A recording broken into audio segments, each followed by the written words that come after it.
क्या कुछ है वॉर जोन के अपडेट। सीरिया में सत्ता पलट के बाद क्या कुछ हुई है तब्दीली। इसके अलावा सीरिया में असद के पतन के बाद क्या जॉर्डन में भी विद्रोह का खतरा मंडराने लगा है। साथ ही साथ जानेंगे क्या कुछ अपडेट सीरिया से है सत्ता परिवर्तन के बाद। इधर रूस में बैठकर असद अपनी नाराजगी क्यों दिखा रहे हैं, और तुर्की तो बड़ा चालाक निकला। लेकिन एक बड़ा सवाल यह रहेगा कि क्या एर्दोआन यानी तुर्की अब जो मुस्लिम कंट्रीज हैं उनका नया मसीहा बनकर निकल आया है, नया खलीफा बनकर उभर रहा है। यह भी एक बड़ा सवाल रहेगा। सबसे पहले फटाफट अपडेट भी आपको बता दें क्या कुछ अपडेट वॉर जोन से इस वक्त मिल रहे हैं, क्या तब्दीलियां आई है वो भी जान लीजिए।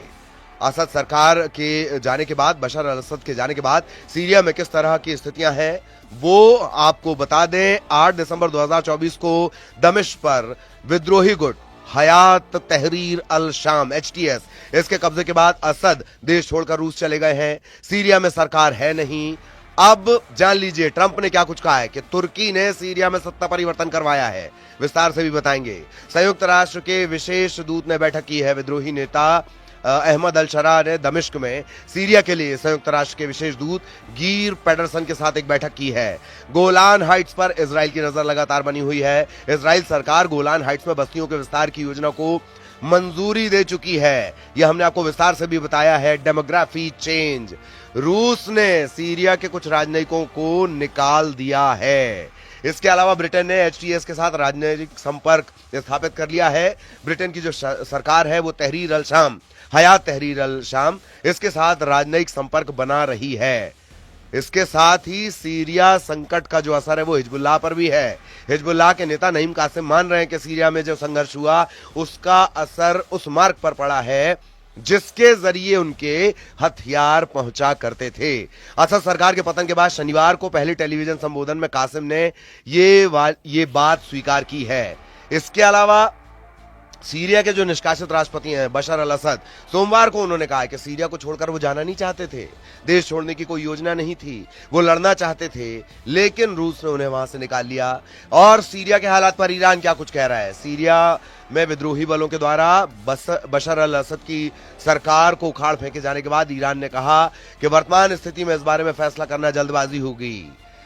ईरान जोर दे रहा है कि तेहरान की चिंता केवल सीरिया या ईरान की नहीं है बल्कि पूरे इलाके की स्थिरता और सुरक्षा को लेकर है। इधर संयुक्त राष्ट्र ने सैन्य अभियान रोकने की अपील की है। इजराइल के सैन्य अभियान बंद होने चाहिए। उन्होंने यह भी कहा कि मध्य पूर्व में सभी संघर्षों को तत्काल रोकने की जरूरत है। गिर पेडरसन ने एक प्रेस कॉन्फ्रेंस में यह बात कही है कि बहुत परेशान करने वाली बात है कि सीरियाई इलाके में इजरायली गतिविधियों और बमबारी को लगातार देख रहे हैं, रोकने की जरूरत है। और एक सवाल जो बना हुआ है कि हयात तहरीर अल शाम एचटीएस के लीडर मोहम्मद अल बशीर सीरिया के अंतरिम सरकार के मुखिया होंगे, जानकारी मिल रही है। इससे पहले उन्होंने सीरिया के इदलिब राज्य में एचटीएस की सरकार का नेतृत्व किया था। बशर अल असद का ताल्लुक अलावी समुदाय से है। यह समुदाय सीरिया में अल्पसंख्यक है। इसकी आबादी है तकरीबन 12% के आसपास इसकी आबादी है। ये तो वो अपडेट हो गए कि बशर अल असद की सरकार के बाद किस तरह के हालात हैं। लेकिन जो सबसे बड़ी बात निकल कर आई है वो ये कि क्या तुर्की नया खलीफा, मुस्लिम देशों का नया मसीहा बन रहा है। ईरान, सऊदी अरब, संयुक्त अरब अमीरात, इनके लिए नाक का सवाल था सीरिया, प्रतिष्ठा का विषय था सीरिया। मैदान किसने? तुर्की ने मार लिया। तुर्की का जो समर्थित है एचटीएस विद्रोही, उन्होंने सीरिया पर कब्जा कर लिया। बशर अल असद रूस भाग गए हैं और इसके बाद ये बात कही जाने लगी है सीरिया के नए शासकों ने मदद मांगी तो हम सैन्य ट्रेनिंग देंगे, तुर्की ये कह रहा है। इसके अलावा ये माना जा रहा है कि तुर्की में एर्दोआन युग की एक शुरुआत में तुर्की के जो राष्ट्रपति हैं, सीरिया के पूर्व राष्ट्रपति बशर अल असद के संरक्षक पहले ही हुआ करते थे जब ये एर्दोगन युग शुरू हुआ था। असद को अपने परिवार के साथ छुट्टियां मनाने तक का ऑफर दिया गया था। 2011 में फिर क्रांति हुई और असद ने सेना को इसे कुचलने के लिए कहा। तब से, ये 2011 के आसपास का जो घटनाक्रम था, तब से एर्दोआन और असद एक दूसरे के कट्टर विरोधी बन गए थे। लेकिन ताजा हालात में सीरिया में सेना के क्रूर सैन्य अभियान से लाखों की तादाद में लोग देश छोड़कर तुर्की भी गए।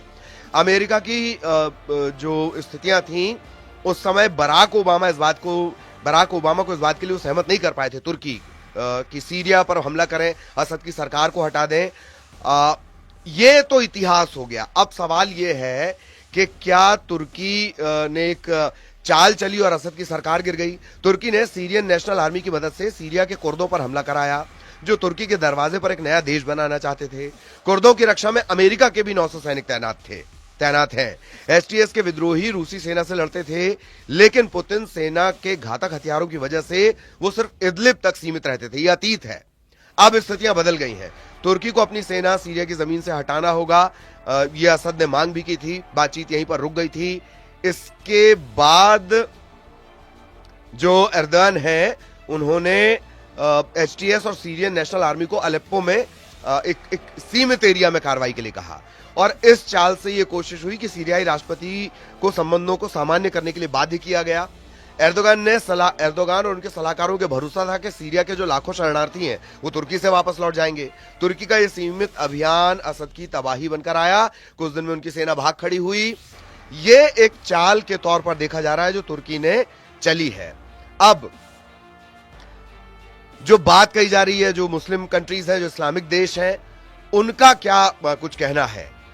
तुर्की को अरब और इस्लामिक देशों के स्वाभाविक नेता के रूप में देखते हैं एर्दोगन। सीरिया में जो बदलाव आया है वो इसे एक अवसर के रूप में देख रहे हैं ताकि एक नई व्यवस्था हो जाए। हालांकि रास्ता आसान नहीं होगा, क्योंकि जो एचटीएस है उसका अलकायदा और आईएसएस से करीबी संबंध रह चुका है। असद के जाने से यूएई और सऊदी को भी झटका लगा है। यूएई और असद के बीच गंभीर बातचीत भी चल रही थी। सऊदी और यूएई दोनों चाहते थे कि असद सत्ता में बने रहें, लेकिन चाल कामयाब हुई तुर्की की, और ऐसा लगता है कि वो एक नए मसीहा के तौर पर, मुस्लिम वर्ल्ड के नए मसीहा के तौर पर सामने आया है। इसके अलावा इधर सीरिया में असद की सरकार गिरने के बाद अरब के कई देशों में हलचल है, इसमें जॉर्डन भी है। अस्थिरता की आशंका, ताजा हालात की जो स्थितियां हैं, उसमें इजराइल और अमेरिकी अधिकारी जॉर्डन भी पहुंचे और उन्होंने जाना कि वहां किस तरह की स्थितियां हैं। जॉर्डन पर इसलिए दुनिया का ध्यान ज्यादा है क्योंकि इजराइल के दो अहम अफसर शिन बेट और आईडीएफ मिलिट्री इंटेलिजेंस के जो अधिकारी हैं, श्लोमी बिंदर, वो जॉर्डन के दौरे पर पहुंचे और वहां की स्थितियां देखी। इजरायली मीडिया ये कह रही है कि जॉर्डन की राजशाही को अस्थिर करते हुए देश की जमीन का इस्तेमाल इजराइल के खिलाफ करने के लिए ईरान कोशिश कर सकता है। ऐसे में जॉर्डन किंग के सामने स्थिति को संभालने की चुनौती है। ईरान के मिसाइल हमले को रोकने में भी वो इजराइल की मदद कर चुके हैं। जॉर्डन की राजशाही पर अरब दुनिया की भी नजर रहती है, क्योंकि जो किंग हैं, जॉर्डन के जो किंग हैं, वो दरअसल अब्दुल्लाह पैगंबर मोहम्मद के वंश से आते हैं। यही वजह है। 1999 से जॉर्डन के राजा हैं अब्दुल्ला द्वितीय, और तकरीबन 25 साल से वो राज कर रहे हैं। 1999 से ही ये सिलसिला चला आ रहा है। अपने पिता के बाद हुसैन देश के शासक बने थे, और कुछ हफ्ते पहले ही उन्होंने अपने बड़े बेटे अब्दुल्लाह को अपना वारिस बनाया है। और पैगंबर मोहम्मद की, ये कहा जाता है कि पैगंबर मोहम्मद की 41वीं पीढ़ी के ये वंशज हैं। अब एक और बड़ा अपडेट असद के बारे में आपको दे दें। ये रूस में बैठे हुए हैं, लेकिन नाराजगी दरअसल ये अपनी जाहिर कर रहे हैं, वहीं पर बैठकर जाहिर कर रहे हैं कि वो चाहते थे कि वो लड़ें, अपने देश में ही रहें, लेकिन रूस ने वहां से उन्हें निकलवा लिया। और यही वजह है कि अब वो अपनी नाराजगी और जो विद्रोही गुट है उनके खिलाफ लगातार बाहर से, यानी रशिया से, वो अपनी भड़ास एक तरह से निकाल रहे हैं। दमिश्क पर विद्रोहियों के कब्जे के बाद रूस की मदद से वो देश छोड़कर भागे थे। अब वो कह रहे हैं कि नहीं, मैं भागना नहीं चाह रहा था, वो तो दरअसल लड़ाई रखना चाह रहे थे। बेस कैंप पर हमले के बाद उन्होंने देश छोड़ दिया था। अब वो ये कह रहे हैं कि नहीं, वो वहीं रहना चाहते थे, मुकाबला करना चाहते थे, लेकिन ऐसा नहीं हुआ। तो ये पूरे सीरिया और सीरिया से जुड़ा हुआ अपडेट हमने आपको बताया। एक बड़ा सवाल यही कि क्या तुर्की, जिन्हें एर्दोगन भी कुछ लोग कहते हैं, एर्दोआन भी कहते हैं, तुर्की के जो मुखिया हैं, क्या वो मुस्लिम देशों के नए मसीहा के तौर पर उभरना चाहते हैं?